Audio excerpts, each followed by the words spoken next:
A Cimisa é especialista no desenvolvimento de equipamentos para classificar, padronizar e tratar todos os tipos de cereais. Os padronizadores de semente da Cimisa garantem um plantio forte, saudável e rentável, enquanto a mesa densimétrica da Cimisa assegura padrões elevados na qualidade da sua produção, gerando mais resultados para a sua lavoura. Cimisa, uma boa safra começa com uma semente de qualidade.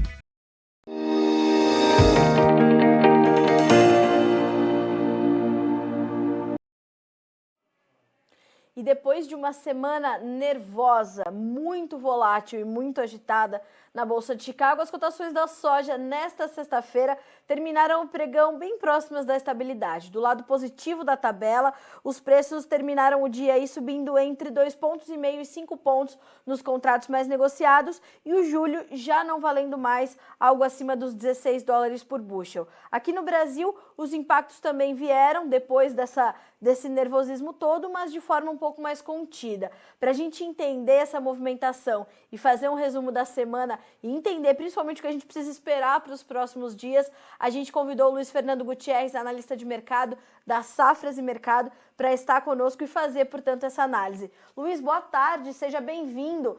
Te chamei para a gente encerrar uma semana que, senhoras e senhores, que nervoso. Boa tarde, Carla. Boa tarde a todos. Obrigado pelo convite mais uma vez. É uma semana muito nervosa, né, Carla? Como tu colocou. Além de a gente ter aí o relatório do USDA, que era muito esperado, né, porque o relatório de maio traz os primeiros números para a nova temporada norte-americana e mundial. A gente foi surpreendido ontem por uma notícia aí totalmente inesperada, né, do bloqueio do rio Mississippi. Imagina, praticamente toda a produção americana sai por ali. E então o mercado se assustou, né? Mas eu acho que aproveitou também para realizar um pouco desses lucros acumulados nas últimas semanas aí, que a gente sabe que Chicago trabalhando aí em níveis desde 2012 que não atingidos, né? Então o mercado também havia espaço para a realização de lucros.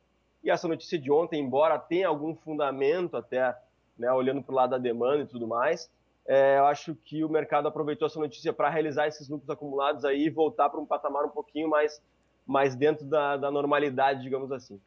Luiz, nada que, portanto, fugisse do normal. Embora o movimento tenha sido muito intenso ontem, não é algo que foge muito do comportamento do atual momento do mercado.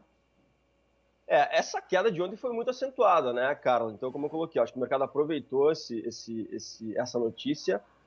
Como eu falei, no lado do fundamento, é claro que existe, sim, faz sentido de alguma forma o mercado descontar em Chicago um problema logístico americano, né? Embora no caso da soja reste, sei lá, 8% da exportação para ser embarcada dessa temporada ainda, algo em torno de 4 milhões, isso assusta o mercado, porque daqui a pouco a gente podia ver, se demorasse muito, né, para a gente ter essa liberação do bloqueio, alguns cancelamentos de compras americanas, e isso naturalmente é negativo para o mercado. Então, o mercado aproveitou essa notícia para descontar, embora tenha algum fundamento, como eu coloquei, mas a gente está no mercado climático americano e a gente, desde o início do ano, né, a gente vem comentando que esse mercado nesse ano tem a tendência de ser muito mais volátil que em outros anos, né? A gente sempre sabe que é bastante volátil, mas nesse ano a tendência era ser mais volátil e isso está se confirmando porque a gente vem num ambiente aí de estoques muito apertados nos Estados Unidos, né? Inclusive, os números do USDA indicam que para a próxima safra, mesmo que os Estados Unidos colhem uma safra grande aí, próximo de 120 milhões de toneladas, os estoques não vão ter uma grande recuperação. Então, o mercado tem sustentação, tem fundamento aí para uma certa firmeza aí pelas próximas semanas, mas a gente sabe que o mercado climático ele é muito volátil, e se a gente tiver aí o resto do plantio evoluindo bem e a gente tiver um desenvolvimento inicial bom nas lavouras americanas, existe espaço para mais algumas correções negativas das cotações, principalmente das posições mais curtas aí, que eu entendo estarem um pouquinho sobrevalorizadas. Até porque, Luiz, a gente tem os mapas de clima mostrando uma sinalização de melhora de condições para o desenvolvimento das lavouras, não? Exatamente. Os mapas, embora nessa próxima semana a gente deva ter um pouquinho ainda de excesso de umidade, que pode atrapalhar um pouquinho os trabalhos de plantio, eu entendo que é melhor ter um pouco de excesso do que falta nesse momento, né? A gente sabe que a umidade é muito importante para a germinação das lavouras já semeadas. O ritmo está muito bom, a gente lembra isso, né? Que está acima da média para essa época do ano, então a gente não consegue visualizar problemas de atrasos aí até o final do plantio. E o mais importante é realmente um clima aí que seja positivo para a germinação das lavouras já semeadas, e é isso que a gente está vendo, né? A gente não está vendo falta de chuva aí pelas próximas 2, 3 semanas, pelo contrário, e isso é algo positivo para as lavouras. Então, o mercado climático aí entrando no seu auge, né? Embora a gente recém ainda esteja no plantio da nova safra americana, e a gente ainda tenha dúvidas com relação, principalmente ao tamanho da área americana, né, Carla? É uma dúvida que o mercado ainda tem, lembrando que o USDA, lá na intenção de plantio, lá no final de março, trouxe um número inesperado, né? Surpreendeu o mercado ao indicar uma área inferior ao que o mercado estava projetando, e então ainda tem essa dúvida, porque, de certa forma, ainda existe espaço para a área americana ser um pouquinho maior, dependendo do que acontecer. Então o mercado vai olhar bastante para isso aí, pelo menos até o final do plantio. Quando a gente fala em espaço para um crescimento da área americana, Luiz, como fica a questão logística e prática para o produtor americano? Ele vê não só um bom momento para a cultura da soja, mas também para a cultura do milho. A gente teria espaço para o crescimento de ambas as culturas. Há tempo para isso? Há como comprar insumos? Tem como a gente ver ainda, portanto, um aumento prático da área americana para a safra 21-22 ainda? Tempo existe, eu acho, né, Carla? Só que assim, obviamente a gente não pode imaginar que vai ser muito maior do que o USDA indicou. Mas existe, pode ser 1% maior, 2% maior, enfim. Eu acho que tempo para comprar insumo, para aumentar um pouquinho a sua intenção de plantio, acho que existe. Mas como a gente colocou também, como tu colocou, o milho está chamando muita atenção de novo, né, nessa temporada, mais até que a soja, dependendo aí da localização. E a gente sabe que o produtor americano é aquela coisa, é um produtor tradicionalmente de milho. Então, normalmente, ele faz a opção pelo milho em detrimento da soja, dependendo do mercado, e o mercado está favorável para as duas culturas. Então, existe uma dúvida se, sobrou área, eu vou plantar milho ou soja. A gente não sabe ainda, fica muito difícil de prever isso. Mas que existe tempo, né, ainda mais para a soja, porque a janela é mais comprida para a soja, né, é mais ampla, para a gente aumentar um pouquinho a área, sim, existe. Só que isso vai depender muito da intenção do produtor americano de apostar uma área um pouquinho maior ou não. Tá. Luiz, quando a gente olha para essa condição, em junho a gente deve ter uma revisão dos números pelo USDA para a área norte-americana. Até lá o mercado deve trabalhar especulando essa possibilidade de crescimento ou ainda tentando precificar esses números que a gente viu em março e encontrando espaço, portanto, para novas altas, já que, mesmo com essa área prevista aí de 5%, que é menor do que o mercado esperava, deve trazer somente uma safra regular para os Estados Unidos, ali na casa de 120 milhões de toneladas. Não, eu acho que principalmente, Carla, o mercado vai trabalhar com o que ele tem hoje, tá? Ele especula um pouquinho sim, ainda mais se a gente evoluir rápido no plantio, né? Essa especulação lá para o final aumenta, mas ele vai trabalhar em cima da área que a gente tem hoje, né? E com o uso indicando aí uma produção em torno de 120, é o número que ele vai trabalhar com essa possibilidade. E aí, mais para o final do plantio, ele vai levantar a possibilidade de daqui a pouco a área ser um pouquinho maior, mas eu acho que realmente a base assim não tem que alterar muito, e como eu falei, mesmo que tenha tempo hábil para plantio e que haja também uma intenção de aumentar um pouquinho a área, eu acho que esse aumento vai ser muito pequeno e não vai mudar muito o quadro, né, de potencial produtivo americano, que pode subir um pouquinho, mas enfim, eu acho que não muda muito essa questão que a gente tem também com relação aos estoques americanos, que podem aumentar um pouquinho, mas vão continuar apertados aí, pelo menos se os números do USDA, né, principalmente com relação a esmagamento e a exportação, se confirmarem. Certo. Luiz, enquanto isso, do lado da demanda, o que a gente observa? A China ainda com dificuldades ali para vir ao mercado em função do seu setor de suínos desempenhando talvez com um pouco menos de força do que a gente imaginava?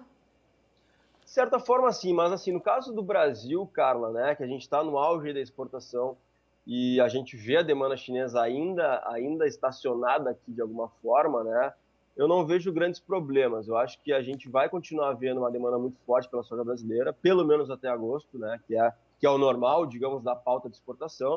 A partir de setembro, essa demanda vira para os portos americanos, né, migra para os portos americanos, como tradicionalmente acontece. Mas eu não vejo grandes problemas. A gente sabe que a gente tem algumas margens apertadas em vários setores de várias indústrias, mas é aquela coisa, né, Carla? Alimentação, são fatores inelásticos, digamos assim, principalmente com relação a consumo humano, né, carne e derivados de soja para se fazer a proteína animal. Então, embora essas margens não estejam muito atrativas em algumas regiões chinesas, não vejo assim um grande impacto com relação à diminuição tanto de compras como de esmagamento lá dentro, porque as pessoas têm que comer. A gente sabe que a economia chinesa está esboçando uma recuperação muito forte aí frente ao ano passado, né? Frente a tudo que a gente viu com relação ao Covid, e não vejo por que a gente ter uma queda acentuada de demanda aí, pelo menos em 2021. Os números do USDA, inclusive, mantiveram as importações no ano 2020-21 em 100 milhões de toneladas, trouxeram para o 2021-22 103 milhões. Como é que você recebeu esses números na quarta-feira, Luiz? Fazem sentido para ti essas estimativas?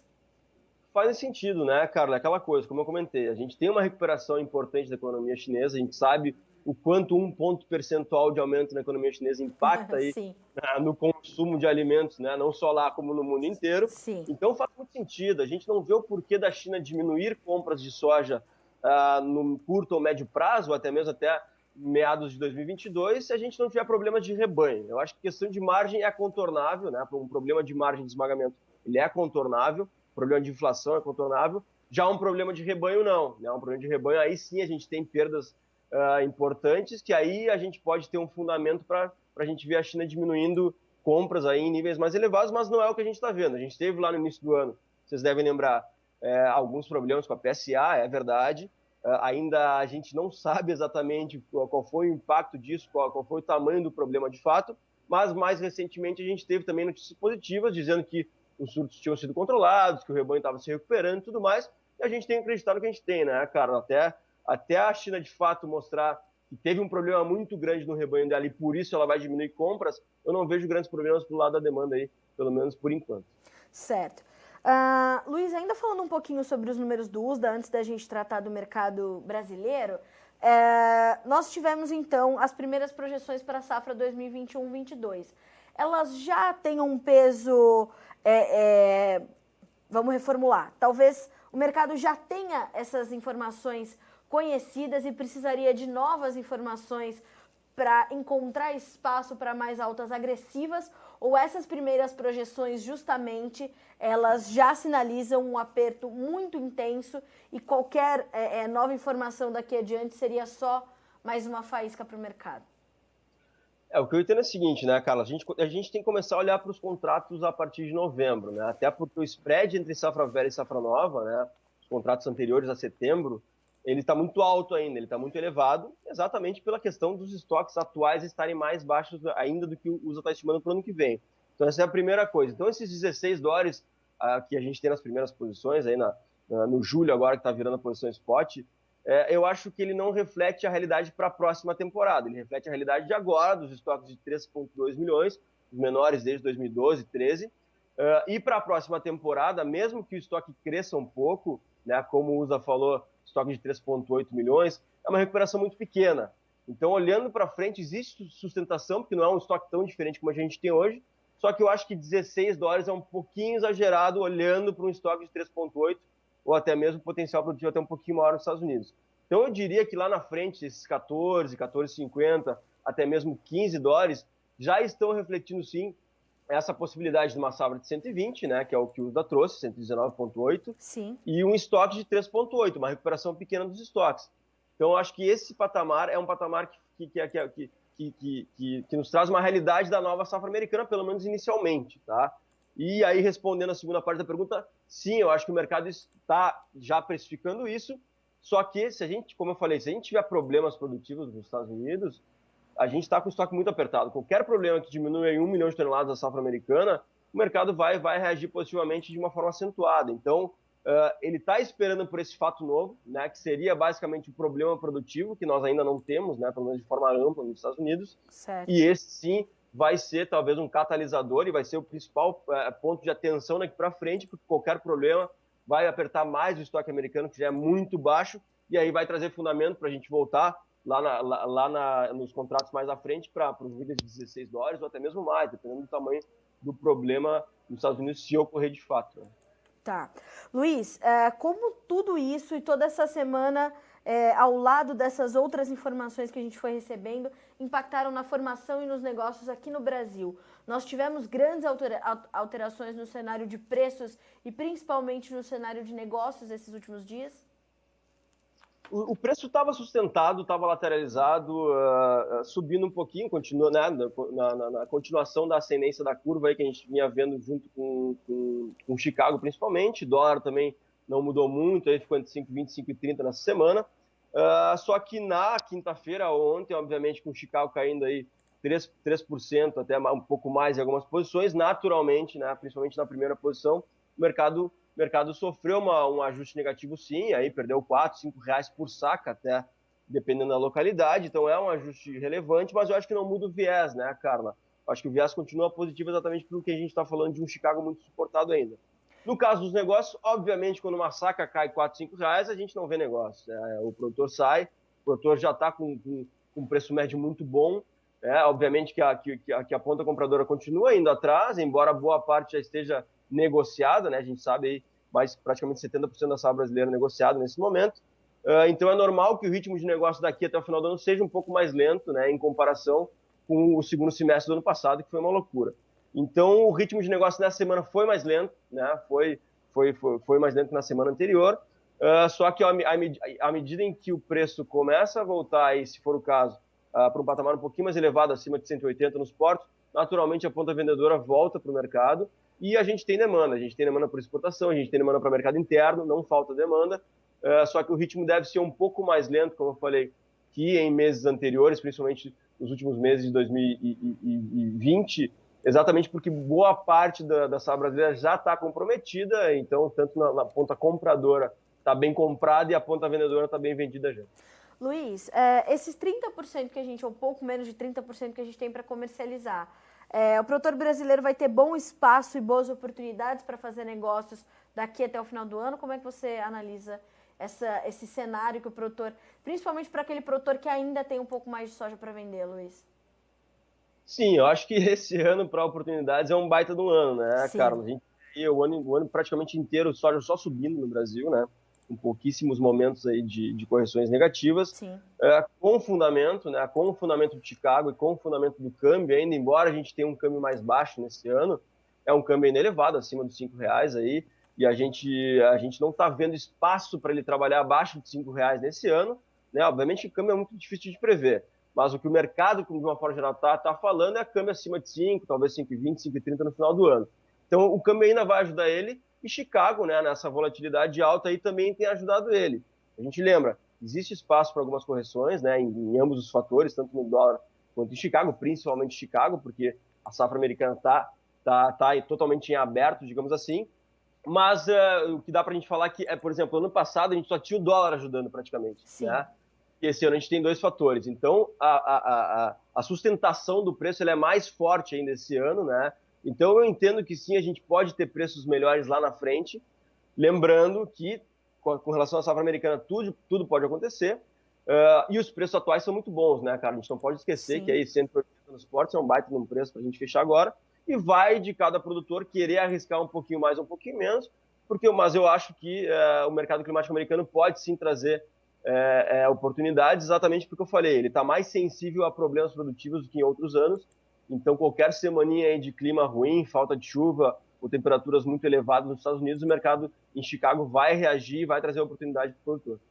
E é interessante observar, né, Luiz, que mesmo quando a gente vê um Chicago mais baixo, para os vencimentos um pouquinho mais distantes, ou os prêmios negativos que a gente tem registrado aqui no Brasil, ainda assim, quando a gente faz a conta, o valor final é muito remunerador. Acho que mesmo com variáveis aí tão diferentes, a gente não tinha nunca registrado uma história dessa no mercado brasileiro de soja, né?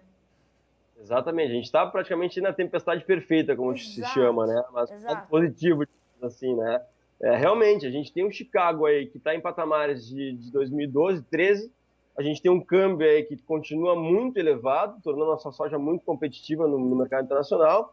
Os prêmios realmente, como tu colocou, não estão ajudando, mas se a gente olhar para setembro, por exemplo, a gente já tem prêmios de 100 pontos, né? Que naturalmente são prêmios que fazem sentido, porque para o final do ano os prêmios sobem, porque a demanda internacional cai, mas internamente a gente ainda tem demanda e pouca oferta para oferecer para as indústrias do mercado interno. Então é natural que a gente tenha mais altos lá na frente, esses prêmios até podem subir mais, né? Dependendo do que acontecer. E a gente sempre lembra que também tem um terceiro fator, né, cara? Que a gente virou o ano aí com estoques muito baixos, talvez os menores estoques aí em décadas no Brasil de soja. Então esse é outro fator que talvez nos traga uma sustentação no final do ano, porque a gente não deve, apesar de uma safra recorde brasileira, né, de 135, 136 milhões, a gente não deve ter uma grande recuperação de estoques. Então, embora eu acho que a gente não vai repetir o ano passado, de praticamente zerar estoque aí até janeiro, a gente vai ter estoques ainda apertados que podem trazer mais um ponto de sustentação para os preços aí no final do ano. Luiz, como é que estão os negócios para a safra nova? Eles estão mais ou menos nesse mesmo cenário, claro, respeitando as devidas proporções, né, diante dessas informações que você nos deu? A gente deve ter uns 15% da safra nova comercializada, Carla. É um pouquinho abaixo da média, digamos assim, até porque se a gente comparar com o ano passado, a gente não tem muitos dados de média para essa época do ano, tá? É porque não é muito comum se antecipar tanto safra como a gente antecipou ano passado e nesse ano. Ano passado a gente tinha mais ou menos uns 30%, só que o mercado estava muito favorável, né? Ainda mais do que hoje, para os negócios futuros. Mas a gente tem um ritmo lento a partir de agora, porque o vendedor, desculpa, o produtor, está vendo no mercado disponível um preço no porto aí de 180 e no mercado futuro 160, ele não quer avançar muito, né? Ele não quer avançar muito porque ele acha que ele pode perder a oportunidade aí. E eu enxergo de outra forma. Eu acho que vale a pena avançar, principalmente no sentido de cobrir custos, né? Aquela coisa que a gente sempre fala. Aproveita os primeiros negócios, tem que ser negócios de barter, principalmente, para tu já fechar teu custo, começar a fechar teu custo para a próxima safra e não arriscar tanto no preço. Então, eu acho que ele pode avançar um pouquinho mais, sim. Ele pode chegar aí até o final do ano com uns 30% comercializado, obviamente que tem tempo ainda, né? 30%, 40%, e ficar mais tranquilo para a safra nova e assim, embora ele possa ter um preço mais baixo, né, em comparação com a safra disponível, ele tem que lembrar que ele está fazendo um hedge natural do seu preço, da sua produção, do seu custo, que para mim faz todo sentido aí como estratégia de comercialização. E mais do que isso, essa proteção é importantíssima porque já pudemos perceber que a volatilidade do dólar continua, né, Luiz? Não bastasse a volatilidade e o nervosismo de Chicago, o dólar também surpreendeu bastante essa semana, depois de sinalizar aí uma trajetória de queda para o mercado. Essa semana teve uns repiques, né? Exatamente, e eu acho que é importante chamar a atenção também do produtor para esse ponto, né? Não só aproveitar Chicago, né, os repiques de Chicago, mas principalmente do dólar. A gente lembra que boa parte dos insumos é dolarizada, né? E a gente sabe que o custo está subindo para essa safra, já vem subindo aí há um bom tempo. Então é importante, daqui a pouco, se o dólar der uma escapada aí para algum problema interno ou externo, né? Voltar para os 5,60, 5,70, é uma oportunidade de se travar em insumo, porque é um dólar muito favorável para ele, para fazer essa troca aí pelo barco. Tá certo. Luiz, olha só, o que a gente vai precisar olhar para a semana que vem ao lado dessas questões do clima nos Estados Unidos, o comportamento da demanda, tudo isso que a gente acabou de pontuar. Tem mais algum ponto ali na margem do mercado que talvez a gente não esteja olhando com tanta atenção ou dando tanto foco, mas que precisa estar dentro de uma análise e de um monitoramento quase que diário?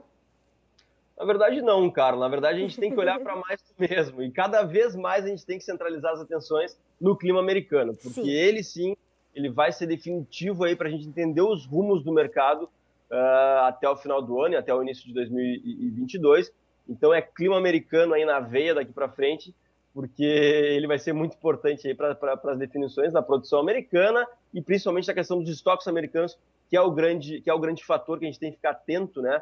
Obviamente a gente tem que cuidar da demanda chinesa, claro, mas a gente não deve ser surpreendido aí nas próximas semanas por nenhuma notícia negativa com relação a isso, mas o clima americano realmente ele fica no centro das atenções aí daqui pelo menos até um outubro aí, mais ou menos no meio da colheita americana. Tá certo.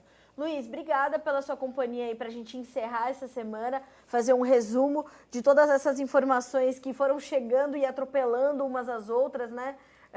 E no final das contas a gente fechou com um pouco mais de tranquilidade para começar a outra semana bem posicionado. Muito obrigada mais uma vez e sempre um prazer ter você conosco. Obrigado, Carlos. Um abraço. Até a próxima. Até a próxima, Luiz. Obrigada. Bom final de semana para ti. Até mais. Até mais. Até mais. Bom, senhoras e senhores, que semana, né? Eu e o Luiz Fernando, a gente estava aqui conversando antes da gente entrar no ar, a gente já tinha pontuado aí algumas situações importantes. Foi uma semana muito agitada e bem como colocou o Luiz, né? A gente já sabia que teríamos uma volatilidade intensa esse ano por conta dessa preocupação com a safra americana, uma vez que já será uma safra não muito maior do que a safra 2020 e 2021. Os estoques não deverão apresentar ampla recuperação, ou seja, o quadro fundamental de oferta e demanda ainda está bastante ajustado e o viés positivo para os preços continua. Mas essas correções, elas são necessárias e naturais no mercado. É natural que o mercado passe por esses momentos quando acumula altas muito importantes, muito fortes e, como a gente registrou antes dessa despencada de ontem, máximas em 9 anos para soja e milho na Bolsa de Chicago. Então, naturalmente, a gente viu essa correção chegar forte e hoje os preços recuperarem parte desse movimento e fecharem bem próximos da estabilidade.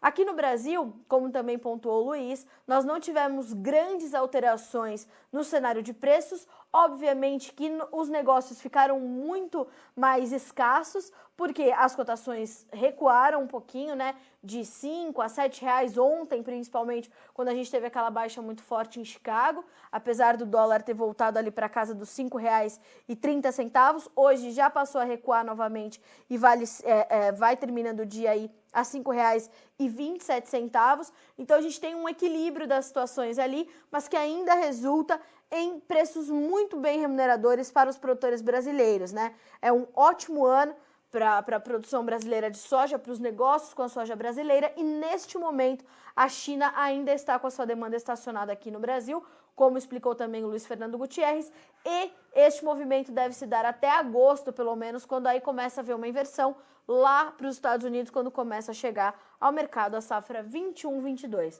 Vamos ver como ficaram as cotações nessa sexta-feira na Bolsa de Chicago. Números na tela. Mercado para maio, que lembrando, hoje o último dia de negociação desse vencimento, $16,03 por bushel, uma queda de 8,5 pontos. O julho, que é o contrato mais negociado agora, $15,86, subindo 2 pontos mais 25. O setembro, $14,44, alta de 5 pontos. O novembro, $14, com uma alta de 4 pontos mais 25. Mais cedo, no começo do dia, esses ganhos chegaram a superar os 20 pontos, mas depois foram perdendo força. Há uma sinalização de melhora de clima lá nos Estados Unidos e essas melhoras e pioras do clima vão trazendo então essa volatilidade para as cotações no mercado futuro americano. Números do milho na tela. Milho fecha com baixas agressivas mais uma vez. Nós temos aí maio $6,85, o julho $6,43, o setembro $5,63 por bushel e o dezembro $5,42. Perdas que variam nos principais contratos de 15 a 34 pontos. Concluindo com os números do trigo agora. Nós temos o mercado fechando em campo positivo. Para o maio, $7,27, para o julho, $7,07 por bushel, o setembro, $7,06 e o dezembro, $7,09. As altas variaram entre 0,75 e 5,75 nesta sexta-feira na Bolsa de Chicago. Senhoras e senhores, assim nós encerramos esse boletim de fechamento do mercado da soja, já te fazendo um convite para estar conosco amanhã aqui na cobertura do movimento Brasil Verde e Amarelo. Milhares de produtores de todas as partes do Brasil estão a caminho de Brasília para este movimento que acontece amanhã, um manifesto em prol do equilíbrio entre os poderes, da democracia e, obviamente, o setor do agronegócio apoiando o presidente Jair Bolsonaro, que inclusive já confirmou a sua presença nesse manifesto de amanhã. Nós teremos uma cobertura completa deste evento. João Batista Oliva estará em Brasília, nos trazendo informações exclusivas. Mais do que isso, a gente vai cobrir toda essa movimentação. A programação oficial começa às 15 horas, né, às 3 horas da tarde. Mas antes disso, a gente vai conversar com lideranças, com presidentes de associações de classe, produtores rurais. Já temos recebido fotos, vídeos, já vimos fazendo entrevistas ao longo de toda essa semana, mostrando esses preparativos, essas movimentações. É importante a gente lembrar que todas as lideranças que conosco conversaram, frisaram que todas as medidas de proteção, né, de precaução contra a pandemia da Covid-19 foram e estão sendo tomadas. Utilização da máscara, álcool gel, pontos de álcool gel lá nos locais de movimentação. Então, tudo está sendo feito com muita segurança, com muita responsabilidade. A gente te convida, então, para participar dessa cobertura. Se você já aderiu ao movimento e está a caminho de Brasília, Mande suas informações para nós também. Nosso WhatsApp é o 19 997670241. Repetindo, 19 997670241. Mande fotos, mande seu nome, sobrenome, cidade, estado e a legenda da tua foto ou do teu vídeo. A nossa equipe está aqui para receber tudo, filtrar, colocar nas nossas redes sociais e transmitir aqui amanhã durante a nossa cobertura oficial do evento Movimento Brasil Verde e Amarelo. Postou as fotos nas redes sociais? Use a hashtag NA Verde e Amarelo. É dessa forma que a gente vai agregar essas informações e poder então transmiti-las também com praticidade para vocês, certo? Amanhã, a partir das 13 horas e 30 minutos, a gente vai estar então ao vivo aqui no Notícias Agrícolas com informações prévias e também a cobertura completa deste movimento neste 15 de maio de 2021, dia importante e histórico para o agronegócio brasileiro, certo? A gente te espera por aqui e se você estiver em Brasília, entre em contato conosco para também nos trazer essas informações. Na sequência, Jonathan Simeão assume a bancada para a gente atualizar informações sobre o mercado sucroenergético. Continue conosco.